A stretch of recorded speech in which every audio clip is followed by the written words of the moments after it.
Shmuel Michel Trenin, the Rebbe Rashab wanted to give the enormous sum of 10,000 ruble. That was more money than most people in Russia made in their lifetime. Now, he was a big businessman, but still, it's a massive amount of money. So he walked out of the Rebbe, 10,000 ruble, and he decided he's not doing it. 10 ruble in 1900 was about $5 US equivalent.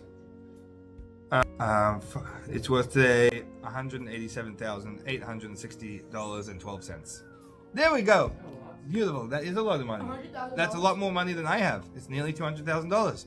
So the Rebbe Rashab wanted to give the equivalent of $187,860.12 to Tzedaka. That's a very large amount of money. He's like, wow, nearly $200,000 worth today. That's a lot of money. You could buy a house with that kind of money. So Rebbe, I can't give that. Anyways, he walks out of the Rebbe Rashab's office and he goes back home. Now, he was a big businessman. He lived in the capital city of, at the time, it was Petersburg, known as St. Petersburg today.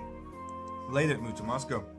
So he was driving his carriage down the street, because he is an official guy, and his driver made a very silly mistake. You guys ever drove in New York? Everyone's cutting, everyone's weaving. Whether you like it or not, people are going to cut you. There's a lot of people go spend good money to go to defensive driving courses. You know, to drive defensively to make sure you don't get into a crash. In New York City, everyone does offensive driving. Anyways, so his driver went and cut off a fancy carriage. Then, before you know it, the guards running at them, the soldiers surrounding, pull over. You just cut off the Tsar's carriage. The Tsar himself. He's like, oh my gosh, I'm so sorry. I don't know what my driver was thinking. It's like, you will be sorry after you get a fine. They write him up a ticket. This will show you never to disrespect the Tsar like this. You understand, it's not just a traffic violation. This is disrespecting the Tsar. They wrote him up a massive ticket, 10,000 ruble. 10,000, the same 10,000 ruble the Rebbe told him to give to Tzedaka.